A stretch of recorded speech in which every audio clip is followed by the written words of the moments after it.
Siguro po, isang pagbibigay pansin lamang po para po sa tanawin doon po sa Kalbaryo. Nandoon po yung crowd, yung napakaraming tao, na kung saan sari-sari po mga kapatid.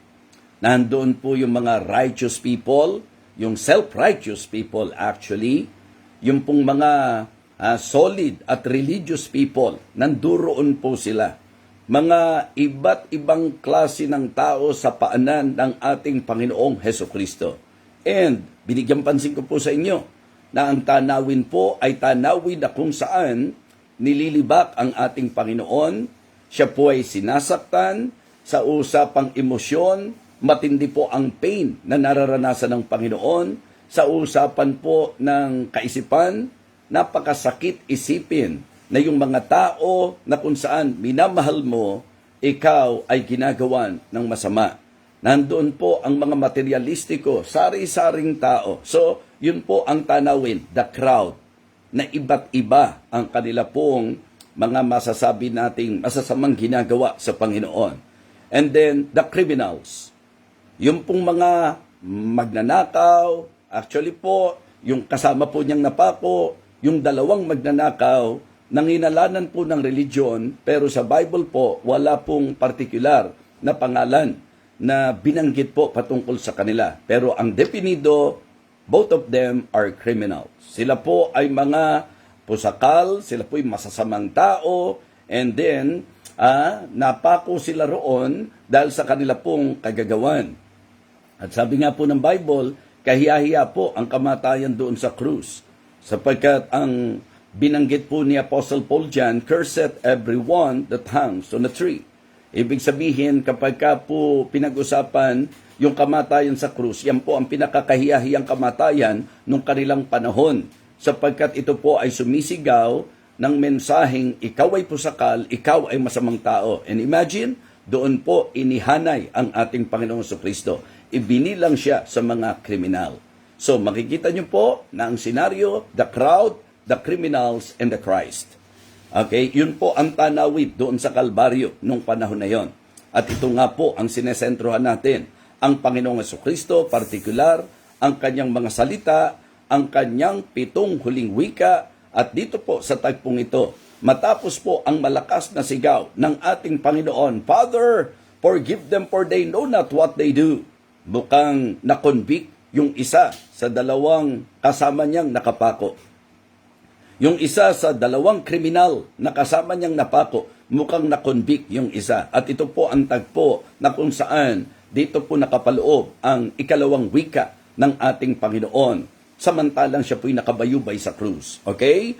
Ang sabi po ng verse number 39 again, and one of the malefactors which were hanged railed on him, saying, If thou be Christ, save thyself and us. Yung isang magnanakaw po, mga kapatid, para po nai-imagine po natin yung pangyayari nung panahon na yon. Itong isang magnanakaw, itong isang pusakal, itong criminal na ito, ang sabi po niya, kung ikaw talaga ang Kristo, iligtas mo ako at ang iyong sarili. Iligtas mo kami. Iligtas mo ang iyong sarili at kami. Humihingi ng kaligtasan, pero ang concern, physical salvation. Okay? Verse number 40, But the other answering rebuked him, saying, Dost thou not fear God, seeing thou art in the same condemnation? Sabi niya, hindi ka pa ba natatakot sa Diyos? Nandito tayo sa ganun din kapahamakan. And then verse 41, And we indeed justly, okay? And we indeed justly, for we receive the due reward of our deeds. But this man hath done nothing amiss. Okay? So verse number 42, And he said unto Jesus, Lord, remember me when thou comest into thy kingdom. And then verse number 43, And Jesus said unto him, Verily I say unto thee, today shalt thou be with me in paradise. Mga kapatid, mga minamahal, gusto ko pong mapansin lang po natin na yung dalawang kriminal na kasama ng ating Panginoong Hesukristo, yung nasa kanyang kaparehong sitwasyon. Yung isa po, makikita natin na nireject ang ating Panginoon at nireject ng Panginoon. samantalang yung isa po ay nagrepent at tinanggap ng ating Panginoon. Dito po sa panahon at pagkakataong ito, mga kapatid, makikita natin ang napakaklaro at ang napakaliwanag, napakahalagang mensahe ng tinatawag nating kaligtasan. Okay? Ito po ay napakagandang larawan ng mensahe ng kaligtasan. Kung paano po na ito ang dapat nating hanapin, ito ang dapat nating tiyakin, at ito rin po ang dapat nating i-secure sa ating buhay. Sapagkat sinasabi nga na ano ba ang mapapala ng isang tao na makamtan ng lahat ng bagay sa sanglibutan kung mapapahamak naman ang kanyang kaluluwa. So, ang unang bahagi po ng ating magiging pagtalakay, gusto ko pong bigyan po natin ng pansin, the sinner's prayer. In this passage, we can see and we can learn the sinner's prayer. Mga kapatid, ang prayer po ay ang pagtawag sa Panginoon. At ito po ang eksaktong ating pong mababasa, mga kapatid, na ito pong magnanakaw na ito, maliwanag po na siya'y tumawag sa pangalan ng ating Panginoon. Diba? Sabi po ng Bible, for whosoever shall call upon the name of the Lord shall be saved. Siyempre po, yung tawag na yon, merong specific na masasabi nating dahilan. Yung Romans chapter 10, ang sabi po, that if thou shalt confess with thy mouth the Lord Jesus and shalt believe in thine heart that God has raised him from the dead, thou shalt be saved. For with the heart, ang sabi po, man believeth unto righteousness, and with the mouth, confession is being made unto salvation. Yun po yung idea.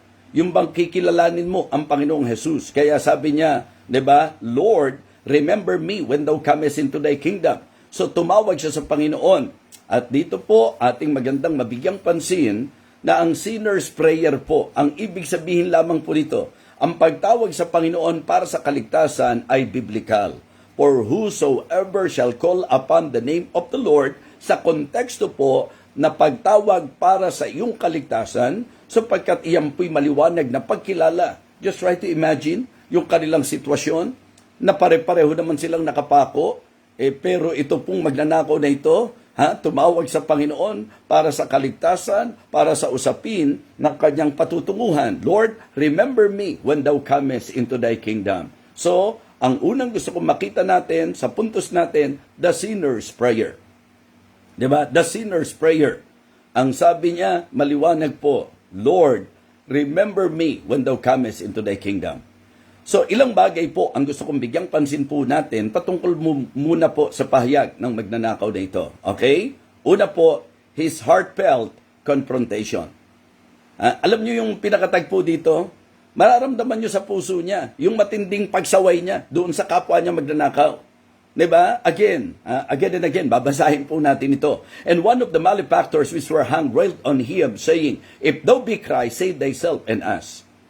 Okay? Ang tagpo po, itong magnanakaw na ito, samantalang nakabayubay sa krus, yung kanyang pahayag ay masasabi po nating tila pag-alipusta pa rin, paghamak pa rin, o pang-insulto po sa ating Panginoon. Kung talagang ikaw ang Kristo, iligtas mo ang iyong sarili at kami. At dito nyo po mararamdaman na itong magnanakaw na ito sa kanya pong masasabi nating confrontation na ginawa po doon sa kanyang kapwa magnanakaw. Ito ang sabi ng verse number 40, but the other answering rebuked him. Ito po yung magnanakaw na tumawag sa Panginoon. Ang sabi niya, saying, hindi ka pa ba natatakot sa Diyos? Yamang tayo'y nasa gayon din kaparusahan.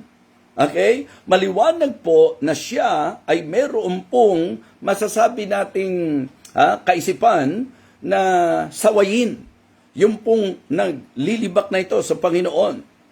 He confronted the other thief, mga kapatid. And it is a heartfelt confrontation. Hindi ka pa ba natatakot sa Diyos? Sa madaling sabi, makikita nyo po na sa kanyang confrontation na ito, nandoon yung concept ng takot sa Diyos. 'Di ba? Ang sabi niya, hindi ka pa ba natatakot sa Diyos? Yamang tayo ay nasa gayon ding kaparusahan. So his heartfelt confrontation. And then we can also see his honest confession. His honest confession. Hindi lamang po yung kanyang naging konfrontasyon, mga kapatid. Ang sabi po niya, maliwanag, nung binanggit niya, seeing that thou art in this condemnation. Okay? In the same condemnation. So, ang idea po kasi, alam naman natin yan, and as it is appointed unto men once to die, after this, the judgment. Hindi ka pa ba natatakot sa Diyos?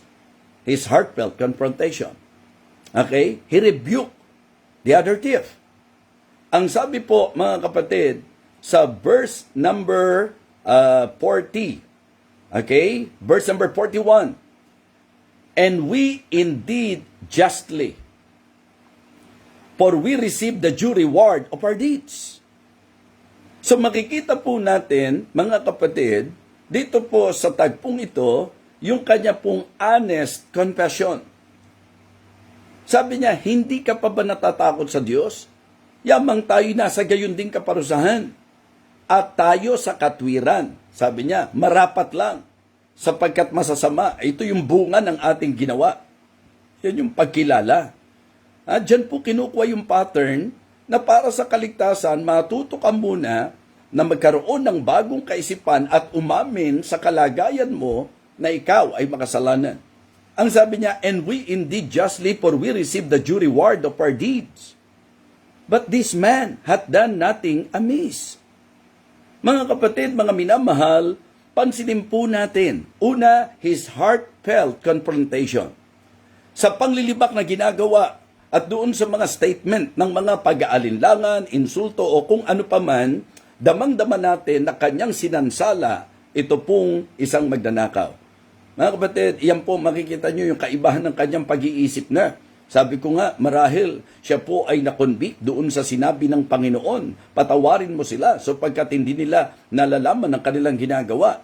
Okay? Narinig niya ang mensahe ng pagpapatawad, mensahe ng kapatawaran. Kaya makikita nyo po na dito po sa tagpong ito, sinaway po niya. Pwede pong bilang kriminal po sakal, pareho sila ng kaisipan. But he confronted the other thief. And it is a heartfelt confrontation. And sinundan po ng kanyang honest confession. And we indeed justly, for we receive the due reward of our deeds.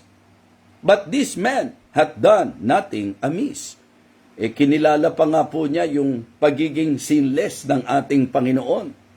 Ang ibig niyan sabihin, tayo, dapat lang tayong ipako sa krus. Pusakal tayo, masama tayo, kriminal tayo eh. Mga kapatid, yan po ang isang maliwanag na turo ng salita ng Diyos. Yung pagkilala natin na tayo makasalanan, na tayo karapat dapat lang mapahamak. So his honest confession and then his humble cry. His humble cry.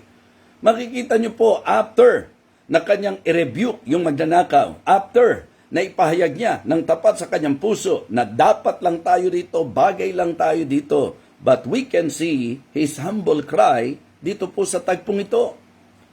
Matapos niya pong sabihin ng kanyang pahayag na yan, sa verse number 42, and he said unto Jesus, Lord, remember me when thou comest into thy kingdom. Makikita niyo po ang pagkilala at ang kababaan ng loob na humingi siya ng kanyang masasabi nating tulong at ng masasabi nating pahayag ito kasi ng puso niya. Sabi niya, Lord, remember me when thou comest into thy kingdom. Alalahanin mo ko pagdating mo sa iyong kaharian. Hindi ba? Ito po maliwanag na meron siyang konsepto, meron siyang idea tungkol sa Panginoon, pero katulad ng mga tipikal na makasalanan, tipikal ng mga masasamang tao, wala silang panahon, hindi nila binibigyan ng pagpapahalaga, pero sa pagkakataong ito, may kakapakumbabaan ng puso, mga kapatid, tinawagan niya ang Panginoon. His humble cry, Lord, remember me when thou comest into thy kingdom. At dito na nga po pumasok ang ikalawang wika ng Panginoon. So, ang unang wika ng Panginoon ay masasabi po dating nagbigay pansin sa lahat. Father, forgive them, for they know not what they do. Sa pangkalahatan, sinabi po ng Panginoon, patawarin mo sila. Ang unang wika niya ay sa malasakit sa lahat ng mga nanduroon. Sa bawat isa, mga kapatid, forgive them, for they know not what they do. But here, in his second saying, ito po ay tugon doon po sa magnanakaw. So, ang ikalawang wika ng Panginoon ay wika na kung saan ang tinukoy ay ang magnanakaw, na kung saan naging mababa at naging tapat at kumilala sa Kanya, Lord, remember me when thou comest into thy kingdom. And then verse number 43, and Jesus said unto him, Verily I say unto thee, today shalt thou be with me in paradise. Ito po ang ikalawang wika ng Panginoon. Kaya po dito sa ating ikalawang puntos, ano po ang unang puntos natin? The sinner's prayer. At ito po ang bagay na dapat nating maging klarong unawa. Na kung gusto mo ng kaligtasan, ang tawagan mo ay ang tagapagligtas. Ang kilalanin mo ay ang tagapagligtas. Ang ipahayag mo ay ang tagapagligtas. Matuto muna po tayo na kilalanin kung sino tayo. Matuto muna po tayong umamin sa ating pong kalagayan na tayo po'y makasalanan, na hindi po natin kayang iligtas ang sarili natin, at yun ang dahilan kung bakit dapat tawagan at kilalanin po natin ang tagapagligtas. Di po ba? Yan po ang eksaktong sinabi po ni Apostol Pablo, For whosoever shall call upon the name of the Lord shall be saved. So, sa konteksto po, sa usapan po, ang pagtawag na ito ay hindi basta pagtawag, kundi pagkilala sa ating Panginoon na siya'y namatay, nalibing at muling nabuhay. Diba? That if thou shalt confess with thy mouth the Lord Jesus and shalt believe with thine heart that God has raised him from the dead, thou shalt be saved. Yun daw pong mula sa puso, diba? For with the heart man believeth unto righteousness, and with the mouth confession is being made unto salvation. And with the mouth, confession is being made unto salvation. So makikita nyo po, yan ang ginawa ng magnanakaw. Kanyang kinilala ang kanyang kalagayan, na siya'y makasalanan. Kinilala niya na hindi niya kayang iligtas ang sarili niya. At kinilala niya ang makapagliligtas sa kanya. Imagine, hindi ba? Bakit ka hihingi ng tulong sa pareho mong nakapako din? Ha? Kapareho sila na nakapako at nagdurusa po doon. Pero mga kapatid, malinaw na pahayag ng pananampalataya ang mga kataga o ang sinabi ng magnanakaw na ito, Lord, remember me when thou comest into thy kingdom. Kaya nga sa comparison, yung dalawang magnanakaw, parehong humihingi ng kaligtasan. Pero yung isa po, kaligtasang pisikal. Samantalang ito pong magnanakaw na ito, kaligtasan, matapos ang kamatayan, ay ang matiyak na siya'y pupunta sa langit, makakasama ng ating Panginoon. Amen? So, yun po ang unang bagay na gusto kong makita nyo po. The sinner's prayer. And then, second point natin, maliwanag po na magandang matutunan natin, okay, the Savior's promise of salvation. Number one, the sinner's prayer for salvation. Sa mga kumukuha po ng punto, sige, bibigay ko po sa inyo para po mas klaro. The sinner's prayer for salvation. Specific po yan, for salvation. Lord, remember me when thou comest into thy kingdom. So, yun ang unang binigyan natin ng emphasis, the sinner's prayer for salvation. So kaya po, mga kapatid, bigyang halaga po natin na sa kaligtasan natin, kailangan nating tumawag sa tagapagligtas. At ang ginagawa po natin, itinuturo po natin sa mga tao yan. Ginagabayan po natin sila. Pero hindi po siya naligtas dahil doon sa kanyang pagtawag. Hindi po tayo naliligtas dahil sa ating panalangin. Kaya tayo nananalangin para kilalanin yung tagapagligtas. So, ang nakapagliligtas, hindi yung prayer mo, hindi yung prayer ko, hindi yung pagtawag mo, ang nakapagliligtas ay yung pananampalataya mo kung bakit ka tumawag. So, nung kanyang tawagan ang Panginoon at tukuyin ng Panginoon, Lord, remember me when thou comest into thy kingdom. Sabi ko po, ang kanyang hinihiling na, hindi na yung maalis pa siya doon sa krus. Hindi na yung mailigtas pa siya sa pisikal na kamatayan. Ang concern na niya, yung pong pagkatapos ng kamatayan, na makatiyak siya, na makakapiling niya ang Panginoon at isasama siya ng Panginoon. Lord, remember me when thou comest into thy kingdom. And then, ang sabi po ni Jesus Christ, Verily I say unto thee, today shalt thou be with me in paradise. Mga kapatid, mga minamahal, naalala ko po, nung una-una akong mag-preach. Kasi ang first preaching ko po, 7 last words eh. Nung ako po'y unang na-assign para mag-preach, ito po ang amin pong activity noon. Ma'am Melda, natatandaan niyo po yon, di po ba? So, kung si Deep Thinker kasama natin, kasi siya nga yung isa sa nag-disciple sa akin, so unang-unang pagtayo ko po sa pulpito para mangaral, 7 last words po yon. Yun ang naging akin pong unang salang sa pangangaral. At ang natapat po sa akin, ito po yon, "Today shalt thou be with me in paradise." And you know what? Doon po sa akin pong naging pangangaral, ang haba po ng sinulat ko. Pero ako po ay nagbigay pansin lamang at sumentro lamang doon po sa today, the day of salvation, today, di ba? So, the delight of salvation, shalt thou be with me. Okay. So, ang kaligtasan po dapat ngayon. At ang saya ng kaligtasan po, makakasama natin ang Panginoon. Okay? And then in paradise, the destiny, the destination, di ba? So, yun po, tandang-tanda ko po yun, mga kapatid, na ang unang-unang mensahe ko, nagbibiroan pa nga kami mga workers noon, kasi patayo-tayo pa ako sa salamin, dahil nga, as I recall, 7 yellow pages po yun. Ibig sabihin, yung long, di ba? Yung yellow paper po, sinulat ko po doon kasi po, nung ako po yung unang nangangaral, inililista ko pa doon. Magandang hapon po sa inyong lahat. Isang karangalan po na ako ay napabilang sa mga tagapagsalita. Sa totoo lang, hindi po ako rapat-dapat. Pati po yung totoo dyan, kinakabahan po ako. Kaya nawa, akin pong maibahagi sa inyo ang salita ng Diyos. Nakalista po lahat yan. Nakalista po lahat yan. Pero pagtayo ko po doon, hindi ko po nabasa yan. At ako po yung sumentro at dinala ng Panginoon. Doon nga po sa pinakapuntos ko, the day of salvation, today. Bakit today? Kasi bukas baka huli na, mga kapatid. Diba? Pero gusto kong bigyang pansin po natin yan. The day of salvation is today because tomorrow may be too late. Diba? Boast not thyself of tomorrow, for thou knowest not what a day may bring forth. Kaya ang sabi ng Bible, now is the accepted time, now is the day of salvation. So kaya kung gusto nyo pong matiyak ang kaligtasan, hindi po yung kapag ka namatay na po tayo, wala na po tayong magagawa. Ang pinakamagandang panahon ng ating pong pagtiyak sa kaligtasan ay ngayon. Today, the day of salvation. Shalt thou be with me, the delight of salvation. Ang saya ng ating pong kaligtasan ay ang makakasama tayo. Makakasama tayo ng Panginoon. Thou shalt be with me. And then in paradise. Diba? The day, the delight, and the destiny. The destination. Ang ating pong salvation. Yun po yun. So ngayon, gusto kong bigyan pansin natin pong muli yan. Okay? The Savior's promise of salvation.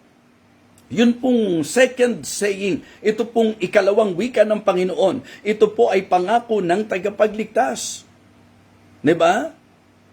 Para sa kaligtasan po, nung kumilala at tumawag sa Kanya.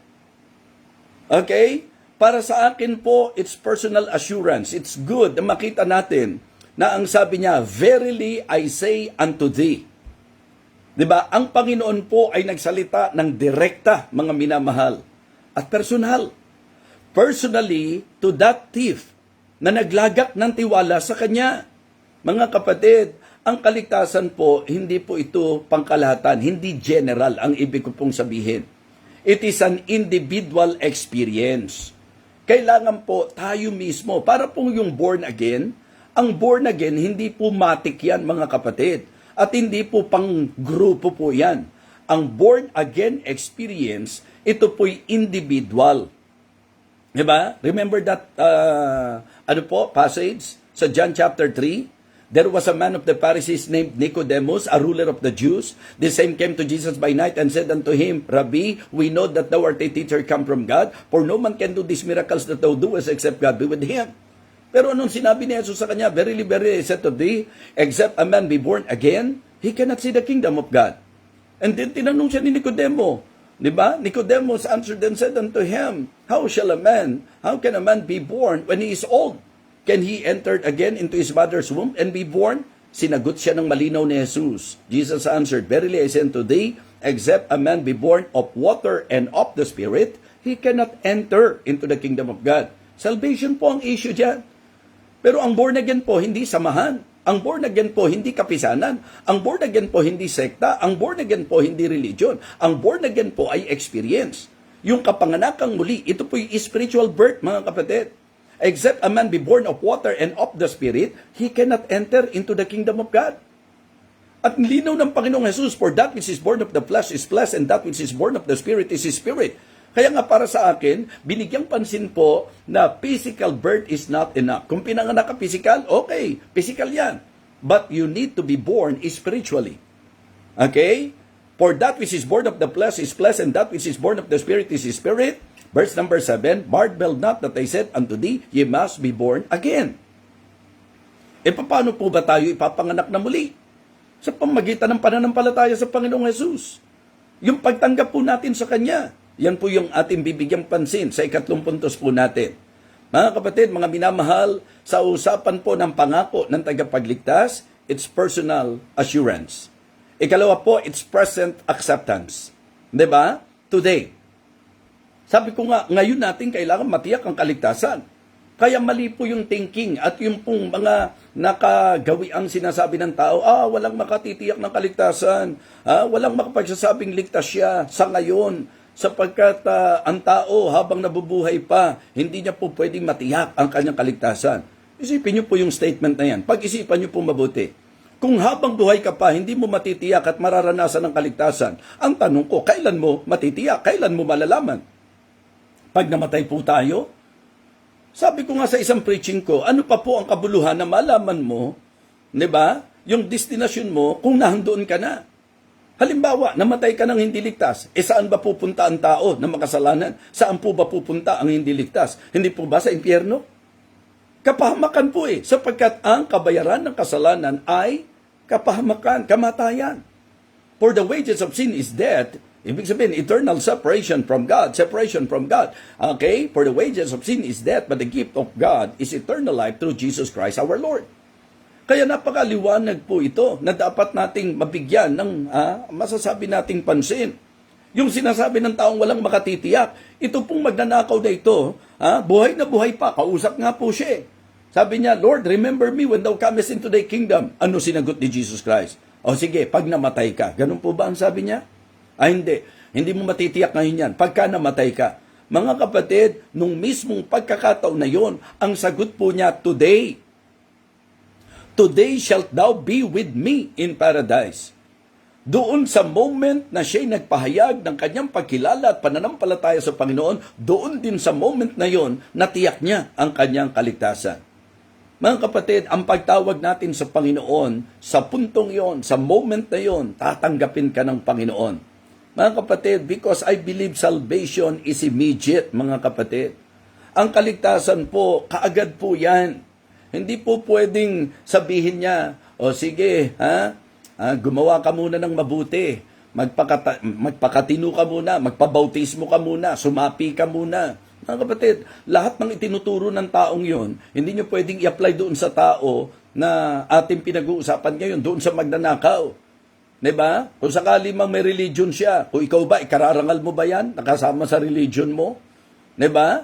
So, ngayon, mga kapatid, pansinin niyo po, ang kaligtasan po ay maliwanag na talagang sa pamamagitan ng pananampalataya sa Panginoon.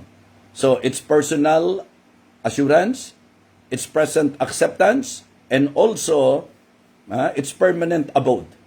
Yung talagang patutunguhan, yung pupuntahan, yung permanenteng patutunguhan ng mga nanampalataya at ng mga totoong naligtas. Mga kapatid, ang kaligtasan po today. Dahil sabi ko nga sa inyo, baka bukas huli na. Yung wife ko po, tuwing pinag-uusapan po yung kamatayan, lagi niyang sinasabi, pa, i-share mo sa kanila si Pakundo. Diba? So, sa mga taga Living Water Baptist churches, alam nyo na po yan, si Pakundo. Diba? Kasi nga po, ipino-point out ko po na ang usapan ng kamatayan, may mga tao po na dahil sa yaman nila, hanggat maaari, willing sila, naggastusin ng lahat ng kayamanan, maprolong lang ang buhay nila, madugtungan lang ang buhay nila. Babayad po yan ng mahal sa doktor Hahanap po yan ng espesyalistang doktor, mamahaling ospital, may mga advanced aparatus, yung mga talagang masasabi po nating kilalang mga ospital. Pero pumunta kayo, ano po ba yung kilala yung mga ospital na talagang napakamamahalin, mga kapatid? Yung talagang ang mga doktor doon, mga dalubhasa. Tingnan nyo po sa record. Dahil po ba dalubhasa yung doktor? Dahil po ba mamahalin yung hospital? Dahil po ba mga advanced ang aparatus? Wala pong record na namatay po yung mga pasyente doon. Mga kapatid, kasi no one can stop death. Wala pong makapipigil. Pag ang kamatayan po ay darating sa tao, kasi nga po, appointed po yan, at ang buhay daw po ng tao parang singaw. Kaya lagi ko pong binabanggit ito. Marahil may mga mayayaman na kung pwede lang dugtungan ng buhay, hindi na po para magbanggit ng pangalan ng mga kilala nating mga mayayaman, napatay na rin po ngayon. Kasi nga po, hindi kayang pigilin ng anumang bagay, hindi kayang pigilin ng sino pa man ang kamatayan. Darating po yan. Kaya nga, sabi ng wife ko, paalala mo sa kanila si Pakundo, ha? Alam niyo po yun, di ba? Si Pakundo may trabaho, maliit ang sweldo. Doon siya sa pier, tagapos ng barko. Si Mang Islaw ay ambisyoso, ang nais na manugang ay milyonaryo. Kaya't nang umakyat ng ligaw si Pakundo, ay diretso maniyan ni Mang Islaw ito. Hindi ka dapat manligaw sa aking anak pagkat kaya pati gusto mahirap at tamak sa sama ng loob ng kawawan si Pakundo. Pinilit niya lisanin malupit na mundo. Kumuha ng lubid, kumuha ng lason, kumuha ng baril na 45. Umakyat sa tulay, lubid ay tinali, ininom ang lason at siya ay nagbigti. Nagbaril sa ulong, ngunit ito'y the place, tinamaan ng lubid na lagot ito. Nahulog siya sa ilog, nakainom ng tubig, nailuwa ang lason, anong milagro, nabuhay si Pakundo. Diba? Parang kapag tiningnan nyo, ano ba yun? Pero hindi ba totoo yan? Na kahit ano ang gawin ng tao para dugtungan ang buhay niya, pag oras niya, wala siyang magagawa. Pero kahit naman ano ang gawin ng tao, kahit gusto niyang mawala sa mundo, diba? Katulad ni Pakundo, hindi siya mamamatay hanggat hindi pa niya oras. Ngayon, ang tamang pag-alam ng kaligtasan, habang buhay ka pa. Hindi mo kayang iwasan ang kamatayan, pero kaya mong iwasan ang kapahamakan. And the only way for us to escape, di ba, yung eternal damnation is by believing on the Lord Jesus Christ. Yun po yung mahalaga, na katulad ng ginawa nitong magnanakaw na ito. Ang linaw po, mga kapatid. Di ba? So, kasi sa Biblia po, niliwanag talaga, now is the accepted time, now is the day of salvation, kasi nga, baka bukas, huli na. Hindi mo kayang tiyakin. Ginamit ko pong example nung evangelistic meeting namin, yung Luke chapter 12, yung parable doon. Yung mayaman na nag-ani ng sagana, alam nyo ang tanong niya, ano ang gagawin ko? Igigiba ko ang aking bangan at doon ako gagawa ng malalaking, at doon ko ilalagay ang lahat ng aking butil at aking pag-aari at sasabihin ko sa aking kaluluwa, marami ka ng pag-aaring nakakamalig para sa maraming taon, magpahingalay ka, kumain ka, uminom ka, matuwa ka. Kaya lang yung kasunod talata, patay ka. Di ba? Sabi niya, okay, ang sabi ng Panginoon, ikaw na haling. Ngayong gabing ito, mamamatay ka. Kukunin sa iyo ang iyong kaluluwa. Lahat ng inihanda mo, mapapasa kanino kaya? Kaya mga kapatid, kung meron dapat ituring mong importante, hindi lang yung buhay mo sa lupa, higit sa buhay mo sa lupa, yung pupuntahan mo. May patutunguhan ng tao. Kaya nga, malinaw po buti pa itong magnanakaw na ito. May clear understanding Lord, remember me when thou comest into thy kingdom. Kung ang tingin nito magnanakaw na ito, pagka namatay siya, tapos na ang lahat, di tapos na. Pero ba't ang sabi niya, remember me when thou comest into thy kingdom. So even itong magnanakaw na ito, aware na pagkatapos ng kamatayan, may patutunguhan. Diba? May magiging kaganapan. Kasi nga po, ang kamatayan, hindi po ito katapusan ng lahat. Sabi ko nga, gate to eternity po yan. At dalawa lang po ang gugugulan mo ng iyong eternity. Eternal damnation in hell or eternal life in heaven. Ito pong magnanakaw na ito, ang tamis. Ang sabi ng Panginoon sa kanya, today shalt thou be with me in paradise. With me, ang sabi ni Jesus Christ, with me in paradise. So, permanent abode, mga kapatid. Diba? Not just a place, but also a presence. Yung person mismo, with Christ forever. Napakasarap na pangako. Mga kapatid, ito pong salita ng Panginoon, ito pong second saying, ito po ay specifically pinatungkol niya sa isang individual, itong magnanakaw na ito na kumilala sa kanya. So kaya dito mga kapatid, sa ating pong pinag-aaralan, malinaw po na ang pangakong kaligtasan ng Panginoon, yan po ay tiyak, mga kapatid. Andoon po yung assurance. At yan po ay acceptance, yung kanyang pagtanggap. At ito'y may kinalaman sa ating pong magiging eternal abode. Ito po ay ang langit. Today, shalt thou be with me in paradise. Nung sinabi niyang, verily I say unto thee, assurance yan. Diba? Today, present acceptance, diba? Today, shalt thou be with me in paradise. Permanent abode po yan. So, tatlong bagay makikita nyo, diba? Yung personal assurance, present, sabihin nating acceptance, and then, yung permanent abode.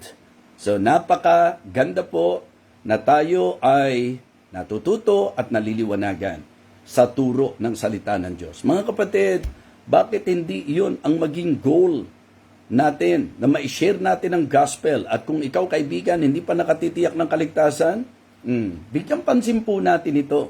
Una po, the sinner's prayer for salvation. Ang panalangin ng makasalanan para sa kanyang kaligtasan. Anong kanyang prayer? Lord, remember me when thou comest into thy kingdom. And then, the Savior's promise of salvation. Ang sabi niya, today shalt thou be with me in paradise. Pinaalala ko pa po sa inyo yung message ko noon, di ba? The day of salvation, the delight of salvation, and the destination ng ating pong salvation. So ngayon po, mga kapatid, bigyan pansin po natin, dito po sa tagpong ito, ang napakaliwanag na pattern, the scriptural pattern for salvation. The scriptural pattern for salvation.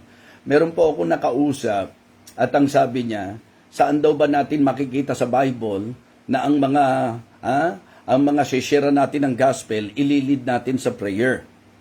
Syempre po, yung actual na pangyayari na inilid niya sa panalangin or wala po. Hindi po natin makikita yon. Pero ang tanong ko sa inyo, ano po ba ang ibig sabihin ng pagtawag sa Panginoon?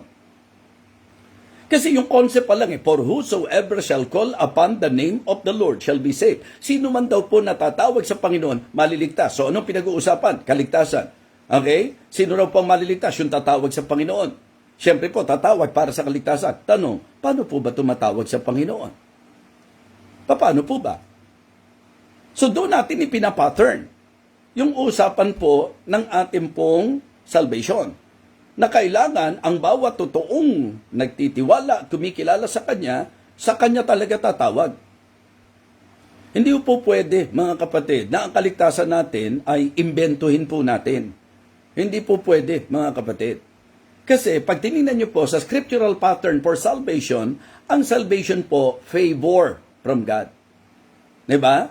Ito po'y grace. Biyaya po ng Panginoon. Kaya nga lagi ko pong dinidiin sa aking mga pangangaral mula pa po noon, na pag pinag-usapan natin ang kaligtasan, ang 100% na gawa ng pagliligtas sa Panginoon lahat yun. At ito pong kaligtasan, di ba, yun po yung sinabi po ng Biblia. Kumbaga, buhay na walang hanggan ang ini-o-offer ng Panginoon. Yun po ang maliwanag na sinasabi po sa Biblia, mga kapatid. Diba? For whosoever shall call upon the name of the Lord shall be saved. That whosoever believeth in Him should not perish, but have everlasting life. Mga kapatid, mga minamahal, maganda po na ang sundan nating pattern ay yung pong ipinakita po sa atin ng Bible. Na sa kaligtasan, kailangan daw po tumawag tayo, kumilala tayo sa tagapagligtas. Sapagkat ang linaw po ng sinabi, for whosoever shall call upon the name of the Lord. Saan nyo makikitang ginagabayan yan? Diba? Saan nyo makikita na kailangan ililid mo sa prayer? Tingnan nyo po yung concept. Ang sabi, paano sila tatawag sa hindi nila sinampalatayanan? Paano sila mananampalataya sa hindi nila napakinggan?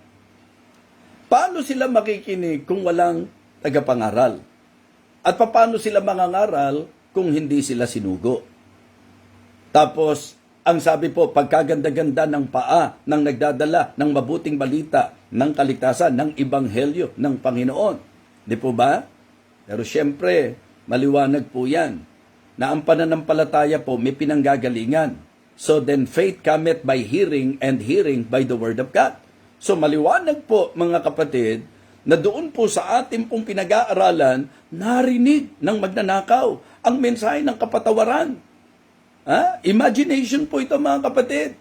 So naisip niya, may pag-asa ako.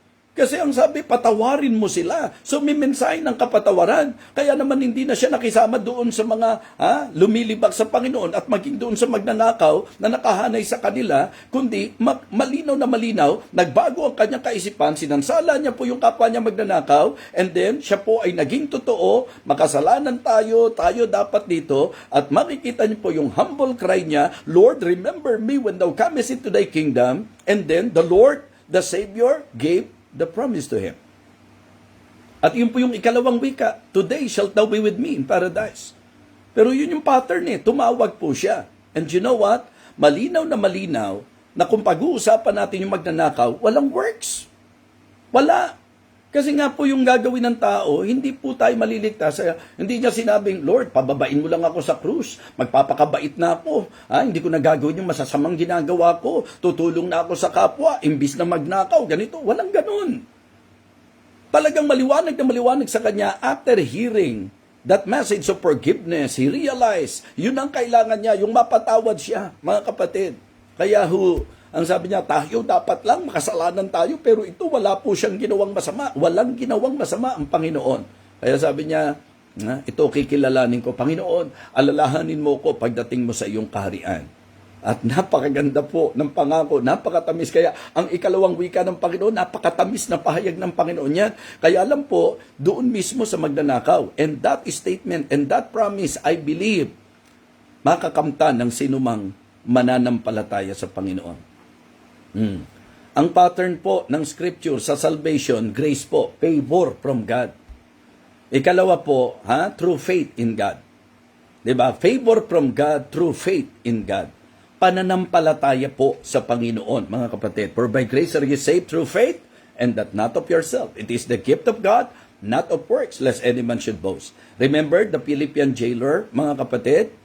Diba? Doon sa record ng Acts chapter 16, nung talagang niyanig yung kanilang kulungan, bilangguan, and then akala po nung bantay bilangguan, mga nagsitaka sila, and then magpapakamatay po sana siya, at sabi ni Apostol Pablo, Sir, nandito kami, wag mong saktan ng iyong sarili. And then, nagtanong po siya, Sirs, what must I do to be saved?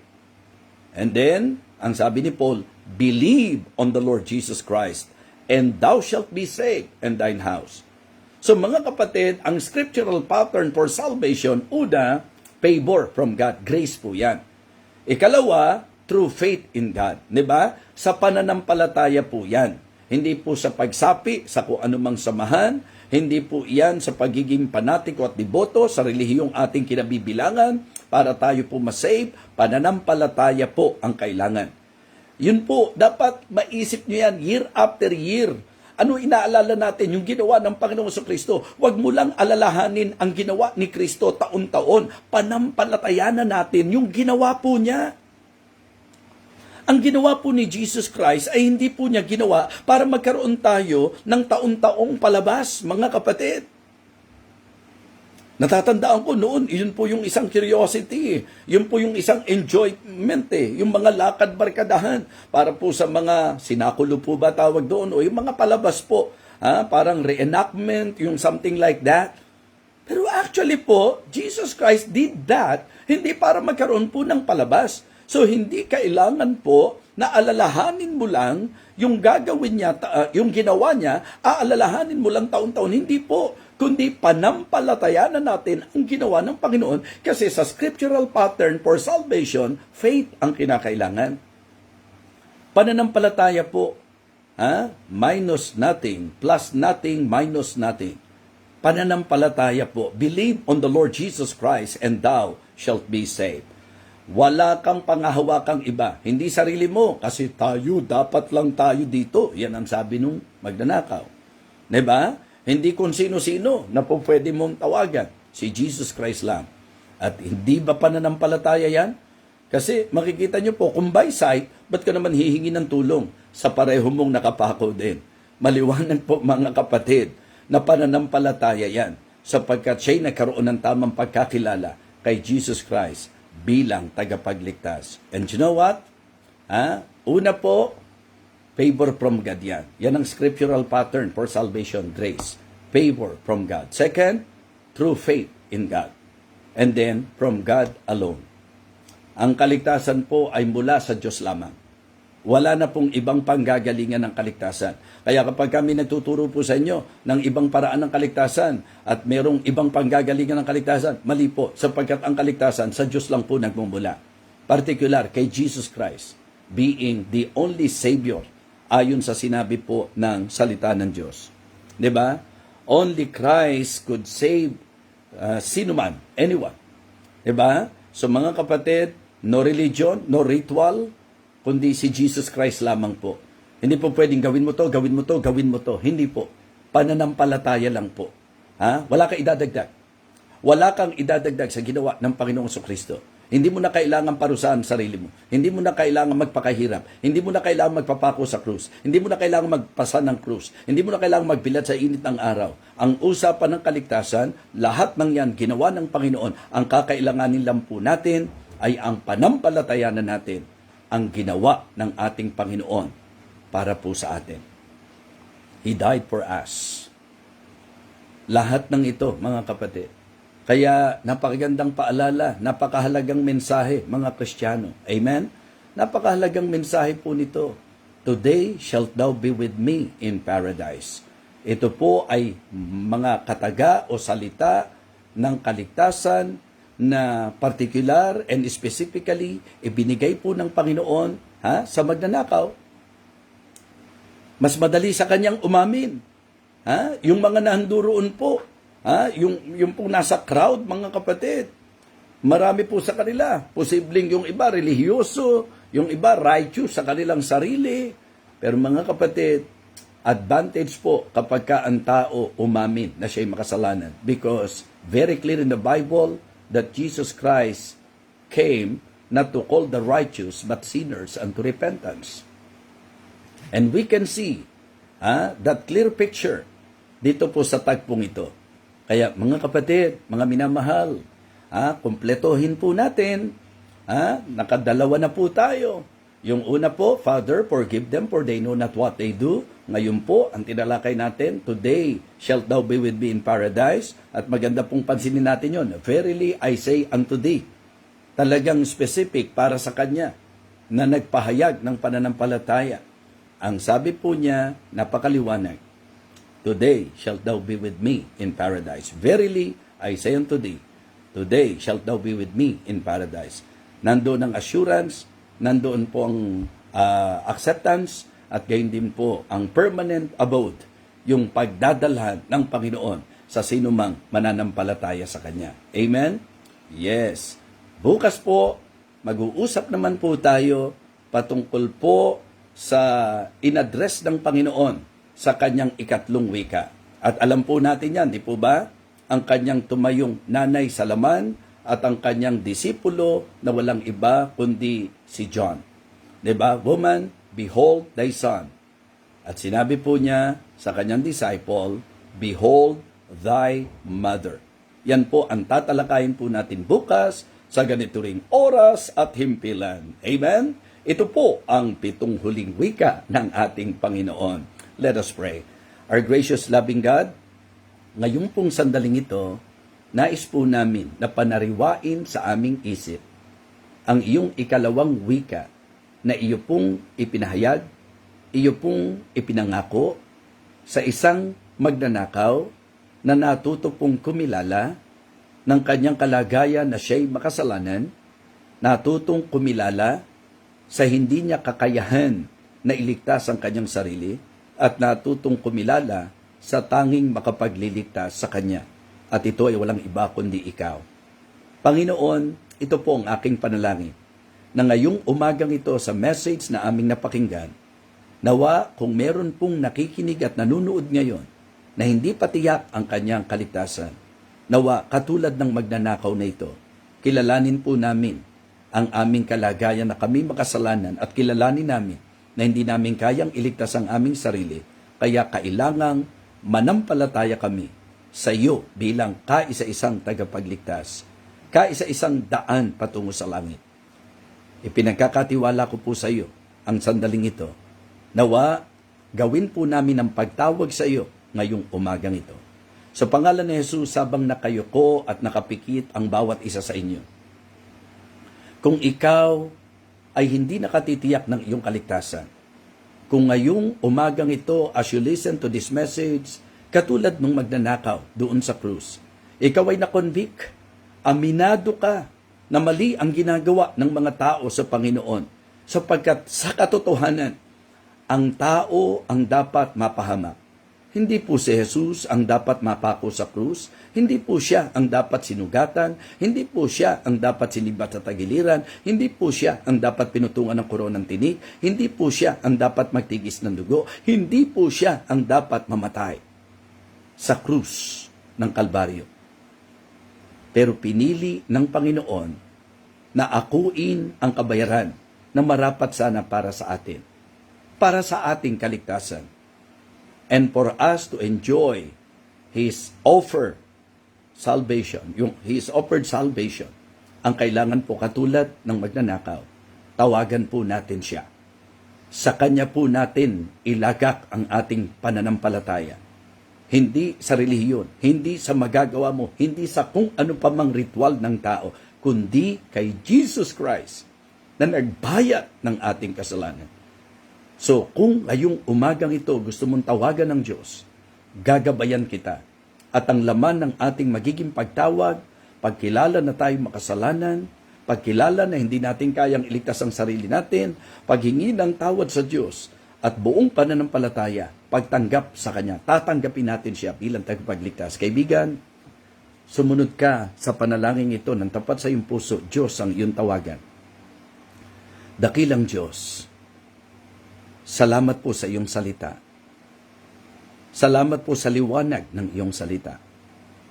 Nais ko pong maligtas na katulad ng magnanakaw. Nais ko pong panghawakan at maranasan ang iyong pagliligtas ngayong sandaling ito. Inaamin ko po, kinikilala ko po, ako'y makasalanan. Hindi ko po kayang iligtas ang sarili ko, O Diyos. Ako po'y mapapahamak at wala akong kakayahan na iligtas ang aking sarili. Patawarin mo po ako, Panginoon.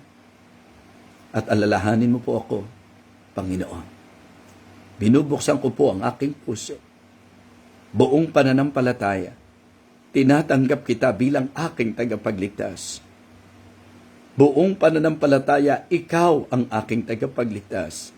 Salamat po sa buhay na walang hanggan. Salamat po sa pangakong kaligtasan. Salamat po sa tiyak na kaligtasan at patutunguhan na lakip ng iyong pangako. Ito po, Panginoong Jesus. Ito po, O Diyos, ang aking panalangin. Sa pangalan po ng Panginoong Jesus. Amen. Amen.